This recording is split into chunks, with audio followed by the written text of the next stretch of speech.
Next gen YouTube நேயர்கள் நண்பர்கள் அனைவருக்கும் யோக பிரபாவின் அன்பான வணக்கங்கள். இந்த பதிவில் நம்ம எதை பற்றி பார்க்க போகிறோம் அப்படின்னா குருப்பெயர்ச்சி 2026 பற்றி.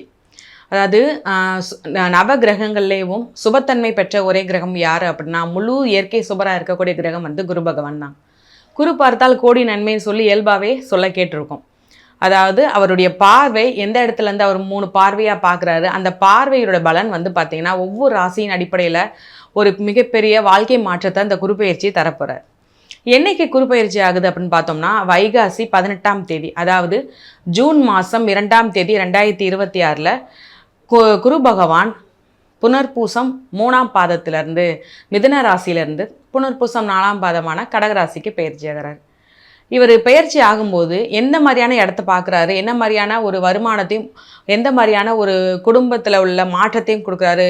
மேக்ஸிமம் நம்ம என்ன சொல்லுவோம்னா குரு பகவான் குழந்தை பாக்கியத்துக்கு காரக்காரன்னு சொல்லுவோம். ஸோ குழந்தை பாக்கியம் இல்லாதவங்களுக்கான அனைத்து தடங்களையும் தகத்தெறிஞ்சு அதுக்குண்டான ஒரு பெரிய ஆசீர்வாதத்தையும் கொடுக்குறாரு. சரி, பொதுவாக அதாவது என்ன மாதிரியான பொது பலன்கள்னு சொல்லி பார்ப்போம். ஒவ்வொரு ராசிக்கு பார்க்குறதுக்கு முன்னாடி பொதுவாக பார்த்தீங்கன்னா நம்மளுடைய தங்கம் விலை குறைறதுக்குண்டான வாய்ப்புகள் இருக்குது. இன்னும் விவசாயம் செழிப்பாக வளரும். இன்னொன்று முக்கியமான விஷயம்னா ஆராய்ச்சி பண்ணும்போது நிறையா அதாவது எதிர்பாராத புதையலோ அதன் மூலமாக கனிம வளங்களை அரசுக்கு கிடைக்கிறதுக்கு உண்டான வாய்ப்புகள் நிறையாவே இருக்குது. இன்னொரு பொது பலன்களில் இன்னொரு முக்கியமான விஷயம் பொருளாதார முன்னேற்றத்தை கொடுக்க போகிறாரு. பொருளாதார முன்னேற்றத்தையும் இன்னொன்று இவர் நீர்ராசியாக இருக்கிறதுனால பார்த்தீங்கன்னா நீர்ராசியில் வரதுனால ஒரு பெரிய ஒரு சில இடத்துல மழை அதிகமாக பெய்யுறது, அதன் மூலமாக சின்ன சின்ன வெள்ளம் வரதுக்குண்டான வாய்ப்பையும் குரு பகவான் கொடுக்குறாரு இந்த பயிற்சியில். மிதுன ராசிக்கான குரு பகவான் குருப்பெயர்ச்சி எப்படி இருக்குன்னு சொல்லி பார்த்தலாம் 2026.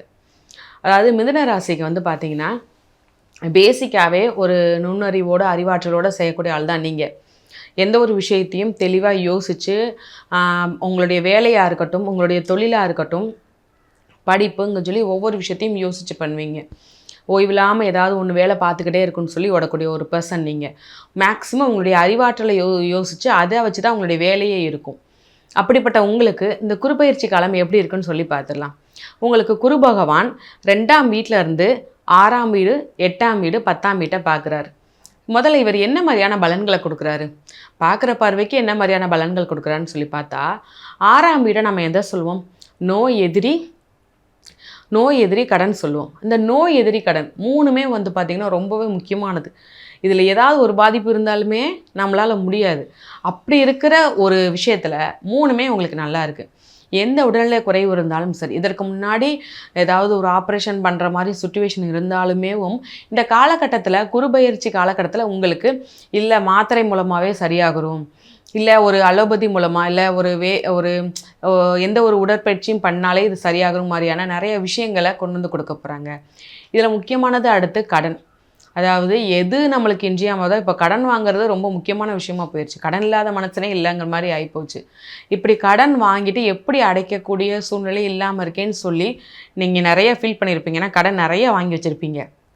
இந்த குருப்பெயர்ச்சி என்ன பண்ணுறாரு அப்படின்னா கடன் அடைக்கிறதுக்கு உண்டான வழியை இந்த காலகட்டத்தில் உங்களுக்கு ஏற்படுத்தி தராரு. இதை நீங்கள் பயன்படுத்தி கொஞ்சம் கொஞ்சமாக கடன் அடைக்க ஆரம்பிச்சிட்டிங்கன்னா நிச்சயமாக கடனை ஃபுல்லாகவே அடைச்சிடுவீங்க.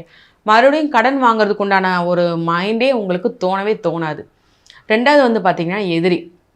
மேக்ஸிமம் நீங்கள் ஈஸியாக எல்லாத்தையும் பழகிடுவீங்க, ஒரு நட்பு பாராட்ட ஆரம்பிச்சிடுவீங்க. ஆனாலும் உங்களை போட்டியாக நினைக்கிறவங்களோ இல்லை நீங்கள் உங்களுக்கு சரியாக ரெஸ்பான்ஸ் பண்ணலையோவோ அவங்கள விட்டு கொஞ்சம் விலகிடுவீங்க. அதுவே ஒரு எதிரி மாதிரி ஆகிடும்.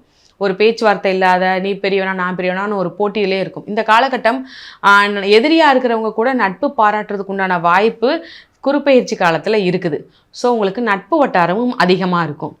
அடுத்து பார்த்திங்கன்னா 8ஆம் வீட்டை பார்க்குறாரு.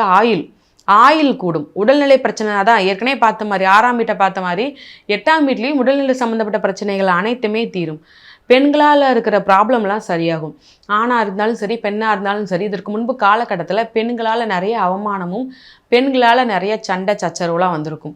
அப்படி இருக்கும்போது இந்த குரு பகவான் குருப்பெயர்ச்சி காலத்தில் பெண்களால் உள்ள தப்பு பெண்களால் உள்ள பிரச்சனையை அவங்களே சரி பண்ணிக்கிடுவாங்க.